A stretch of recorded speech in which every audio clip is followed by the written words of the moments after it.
Hey, what's up guys? Welcome back to the channel. Thank you for watching. If you're not subscribed, please subscribe. This video is going to be a little bit different today. I'm going to talk about one of my favorite things to talk about, and that is my failures. So I want to talk about speed and about how speed can be an amazing thing, but it can also be detrimental in your success journey.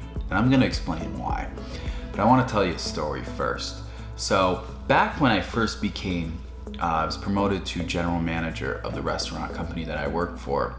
I was promoted in a very challenging situation. I was understaffed in management. We're supposed to have 4 managers. I had 2. The restaurant was ranked 946 out of 946. And I was in my first GM role ever. I was in over my head, and I didn't realize how bad it was because I'm very positive and I was just kept on pushing through. But what was happening is I was going so fast that I wasn't seeing things happen around me. Now, the company has a survey that takes employee engagement feedback, and out of 100, the restaurant that I was running at the time scored, and I'll remember this for the rest of my life, 15.7, basically the lowest you could get. So out of 100, we got a 15.7. And my boss called me up at the time, and he read me all the comments that were left, which in retrospect, I'd probably ask next time to maybe not get the comments read to me, but he read them. And I remember walking outside after I was on the phone with him, and some of these comments were really mean. I was working 100-hour work weeks. I was busting my back so I could make the lives of the team members better. And I remember going outside, and I'm a Christian, so I looked up at the sky, and I was like, Lord, whoa, what's going on? I thought I was supposed to be here to help these people. And I started to cry because I was working so hard, and everybody stabbed me in the back. All the team members that I was working so hard for, metaphorically stabbed me in the back. And I started to realize something, and I have this saying that I say all the time is, everything's my fault. Everything in my life is my fault because I am responsible for everything that happens in my life. Yes, there's some things in life that happen that I cannot control, but everything that I can control, I take responsibility for because it's my fault. So if I'm not where I want to be, that's not anybody else's problem, it's my problem. And one of the things that I learned is that as I started to look around at all the team members I had, I realized something. Most of the team members that were there, I wouldn't want to hang out with after work. Now, I'm a manager, I'm not supposed to, but they were negative people. They were mean. They were not friendly, and they tore other people down. And I was going so fast because I had to make up for all of, I was understaffed in management, that by me going so fast, I became blind to what was going on around me. And by going too fast, I didn't see that people were literally there, and they were, trying to tear me down. They were talking bad about me. They were talking bad about me behind my back. They were trying to get me fired. And I didn't see these things. So what I did was I pulled all the staff, and I told them that I owed them better, and that I needed to be better for them. And I told them, I'm gonna slow down. I'm gonna start observing what you guys' needs are so I can pay attention to them. And as soon as I started to slow down, everything became crystal clear to me what was going on. And what was going on was there was abuse, there was bullying, there was negativity, and there was fear.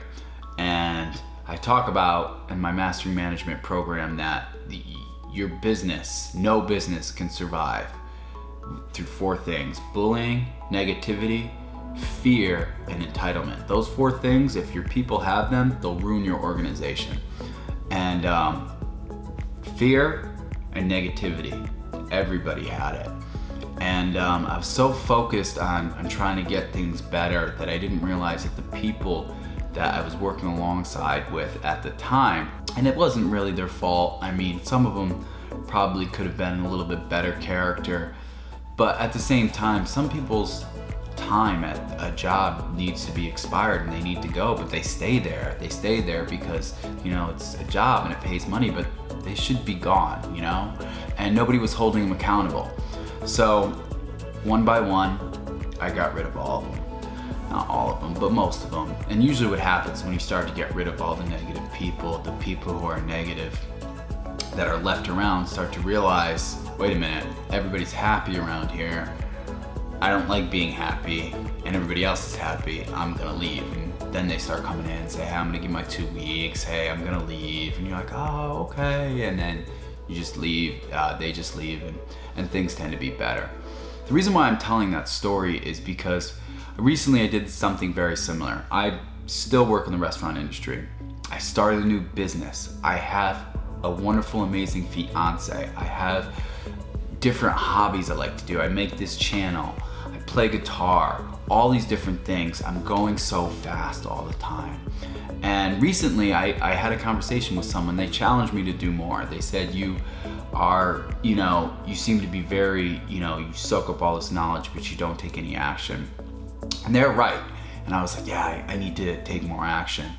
But the problem was I started to take lots of action and wasn't calculating my steps.